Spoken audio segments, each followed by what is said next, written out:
नमस्कार दोस्तों, मैं इंजीनियर दीपक कुमार। आप देख रहे हैं PNP public and power news. दोस्तों, हमारे यूट्यूब चैनल पे आप लोग का स्वागत है। दोस्तों, बिहार एनडीए गठबंधन में सीट शेयरिंग का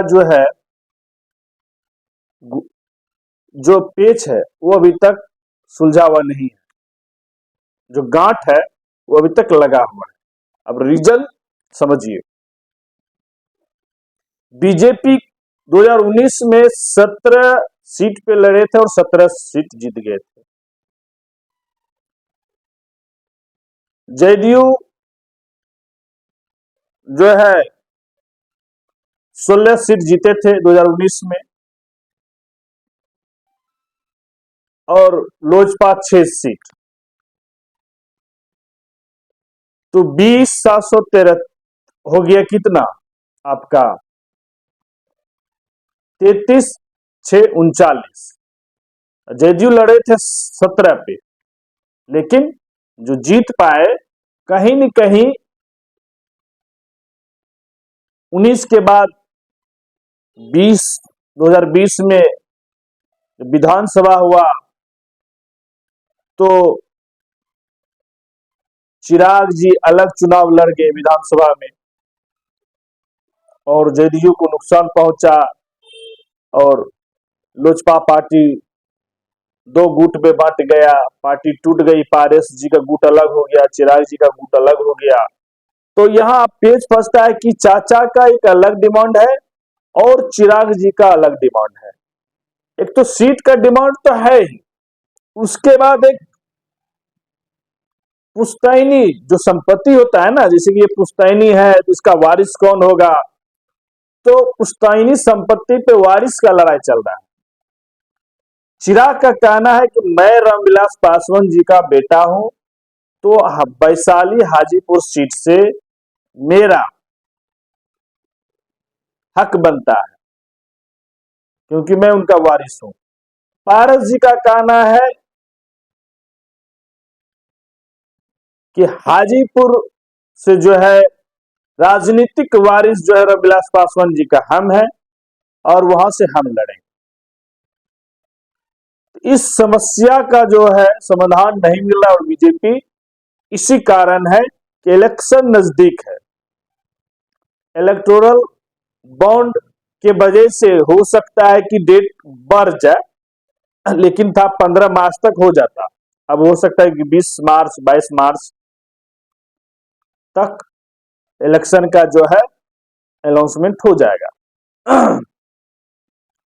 तो बीजेपी ने अंदरूनी लिस्ट बनाया है, वो 17 में से 17 लड़ेंगे। जेडीयू को कह रहा है कि आप 12 सीट पे लड़िए।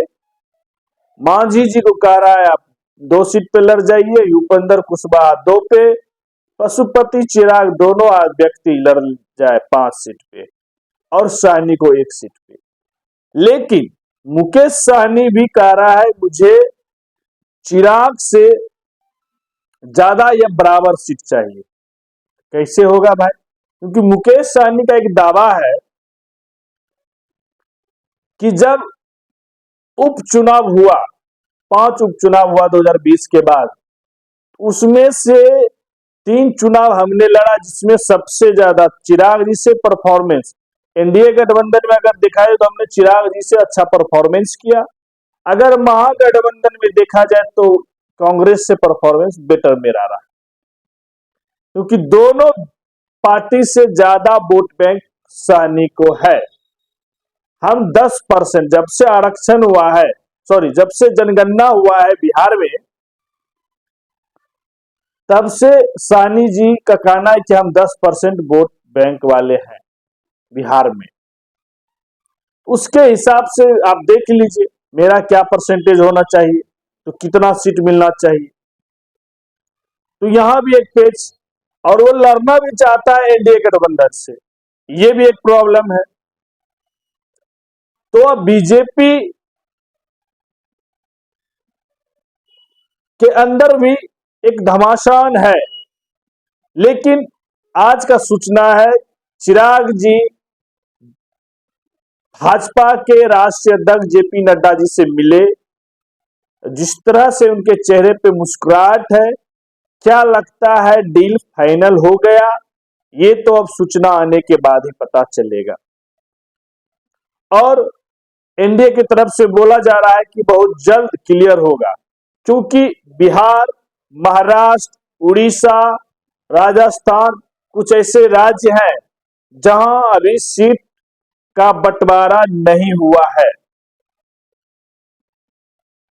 उड़ीसा में भी चल रहा है गठबंधन की बात, और महाराष्ट्र में शिंदे शिंदे का जो गुट है वो अलग डिमांड है, और अजीत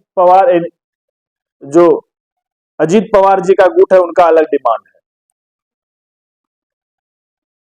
तो इसी तरह बिहार में भी डिमांड है।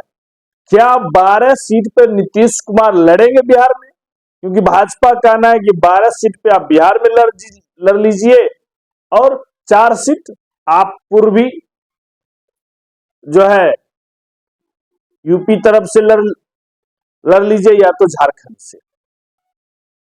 तो क्या नीतीश कुमार मानेंगे? क्योंकि जिस तरह से अशोक चौधरी का कहना हुआ कि कहीं भी पेच नहीं फंसा हुआ है, हाँ, हम जितना पे जीते हैं, जितना सीट हमारे पास है, हम उतना सीट पे लड़ेंगे, और सभी सहयोगी दल को भी सीट उसी हिसाब से मिल जाएगा, और हम लोग एक साथ लड़ने के लिए तैयार, बहुत जल्द सॉल्व हो जाएगा। लेकिन कैसे होगा? अगर जदयू 16 पे लड़ती है, भाजपा 17 पे लड़ती है, तो 17, 16, 30, 33 होता है, इधर बचता है 7 सीट।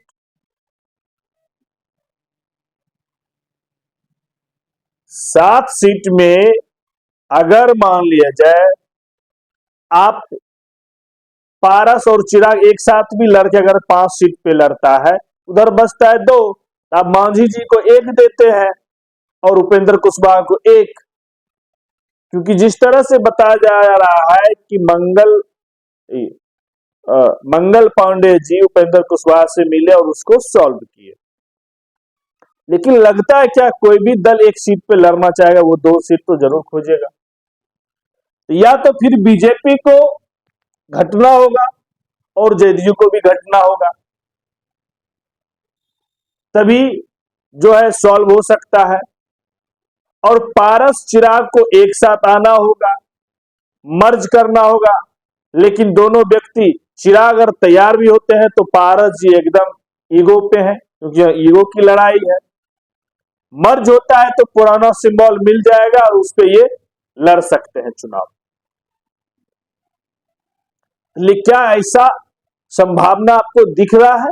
इतना आसान नहीं है, और यही कारण है कि बिहार बीजेपी एनडीए गठबंधन में अभी खिंचातानी है, सीट शेयरिंग में प्रॉब्लम है, क्योंकि जितना दल उतना सीट आपको देना होगा, आप सीट ऊपर से ला नहीं सकते हैं,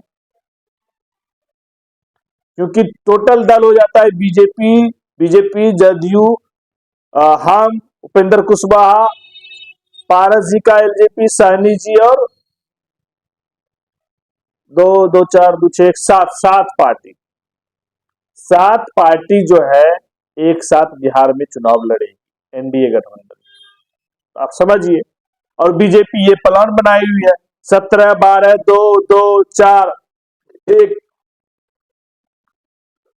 सॉरी 5 और 1 हो पाएगा? देख लीजिए, क्या चिराग जी मान जाएंगे या पारस जी मान जाएंगे? ये एक सूचना है जो हम आपके बीच रखना चाह रहे थे। ये प्लान है बीजेपी का इस तरह से लड़ना। नीतीश कुमार मानते हैं या नहीं मानते हैं, चिराग जी मानते हैं या पारस जी मानते हैं, ये देखने के आगे की बात है। आप हमारे अगर पीएनपी न्यूज देख रहे हैं, इसको फॉलो करिए, फेसबुक पे लाइक करिए, कमेंट करिए, शेयर करिए। यूट्यूब चैनल पे देख रहे हैं दोस्तों, इसे सब्सक्राइब और बेल आइकन को जरूर टच करिए, जो मेरा वीडियो आपके नोटिफिकेशन में जाएगा। धन्यवाद दोस्तों।